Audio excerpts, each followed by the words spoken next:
हज़रत अली रज़ी अल्लाह ताला अन्हु फरमाते हैं कि दोस्ती उनसे करो जो निभाना जानते हो, नफ़रत उनसे करो जो भुलाना जानते हो, और गुस्सा उनसे करो जो मनाना जानते हो।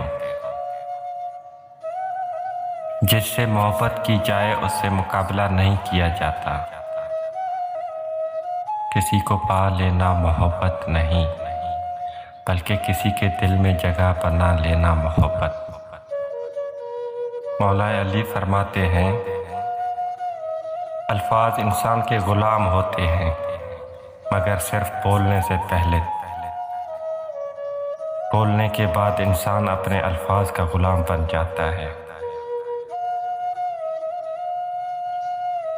मुखलिस दोस्त के अंदर इतना प्यार छुपा होता है जैसे बीज के अंदर दरख्त।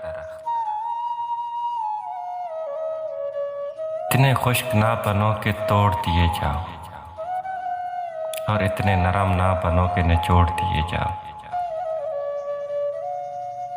जब कोई मोहब्बत करने वाला इंसान तुम पर गुस्सा करना छोड़ दे तो समझ जाओ